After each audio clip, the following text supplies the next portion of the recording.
సత్తెనపల్లి శాసనసభ్యులు కన్నా లక్ష్మీనారాయణ గుంటూరు నివాసమందు నిర్వహించిన పత్రికా సమావేశంలో మాట్లాడుతూ కల్తీ నెయ్యి అంశాన్ని పక్కదారి పట్టించేందుకే అంబటి బూతులు మాట్లాడారు. తిరుపతి పవిత్రతకు మీరు చేసిన ద్రోహం ఏ హిందువు క్షమించడని, చంద్రబాబు నాయుడుని బూతులు తిరితే పార్టీ కార్యకర్తలకు కోపం రాదా అని ప్రశ్నించారు. 2024 ప్రజల అధికారంలోకి వస్తే మనం ప్రజాస్వామ్యబద్ధంగానే పరిపాలన చేద్దాం తప్ప కక్ష సాధింపు చర్య అనేటువంటిది మన పద్ధతి కాదు అనేటువంటి నినాదంతో ఇవాళ తన ఉన్నటువంటి అనుభవంతో ఈ రాష్ట్రానికి ముందుకు తీసుకొని వెళ్తూ ఉంటే మీరు మళ్ళీ మొదలుపెట్టారు.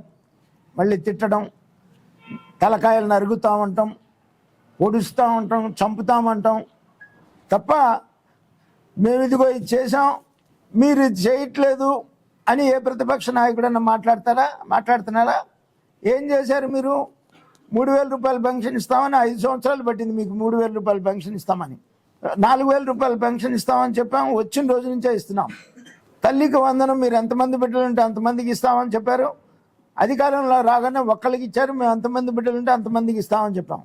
మెగా డిఎస్సి నడుపుతామని నడిపాము. నువ్వు నడిపావా? నడపకపోగా టీచర్స్ మొత్తాన్ని కూడా జైల్లో పెట్టించావు. అన్న క్యాంటీన్లు మళ్ళీ పునరుద్ధరిస్తామని చెప్పాం. 10 మందికి పేదలకు అన్నం పెట్టేటువంటి అన్న క్యాంటీన్ని మీరు రద్దు చేశారు. మళ్ళీ అధికారంలోకి వచ్చిన తర్వాత అన్న క్యాంటీన్లు నడుపుతా ఉన్నాం. స్త్రీ శక్తి ప్రోగ్రాం కింద ఉచిత బస్సు సౌకర్యం కల్పిస్తామని చెప్పాం, కల్పిస్తున్నాం. ఎవరు మోసం చేశారు? జగన్మోహన్ రెడ్డి ప్రజల్ని ఒక్క అవకాశం అని చెప్పేసి నువ్వు మోసం చేసావా? ఎన్డీఏ కూటమి మేము మోసం చేసావా? మోసం చేసి అరాచకాలు చేసి రాక్షస పాలన నడిపి 5 సంవత్సరాలు కూడా ప్రజలు ఎన్నికలు ఎప్పుడు వస్తాయా అని చెప్పేసి బిగబట్టుకొని ఎదురు చూశారు ఎన్నికల డేట్ కోసం. మరి అటువంటి పాలన నడిపిన నీకు ప్రజలు బుద్ధి చెప్పినా కూడా నీకు ఇంకా బుద్ధి రాలేదు.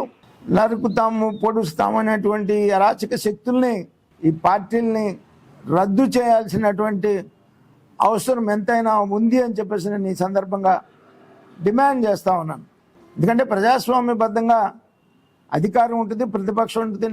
నాకు 53 సంవత్సరాల రాజకీయ అనుభవం.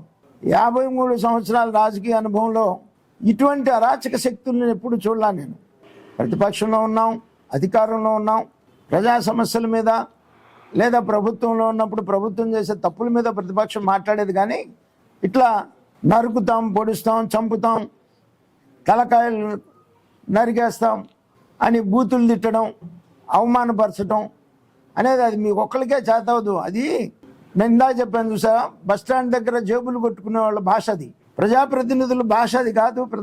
ప్రజాప్రతినిధి అనేటువంటి వాడు నిజంగా ప్రజాప్రతినిధి అయితే ప్రజా సమస్యల మీద పోరాడతారు, కానీ బూతులు తిట్టి కాదు. కల్తీ నెయ్యి విషయం పూర్తిగా ప్రజల నుంచి డైవర్ట్ చేయటం కోసమే ఈ అంబటి రాంబాబు చంద్రబాబు నాయుడు గారిని బూతులు తిట్టి అసలు సమస్యని పక్కదారి పట్టించాలనేటువంటి ప్రయత్నం మీరు చేస్తున్నారేమో జగన్మోహన్ రెడ్డి.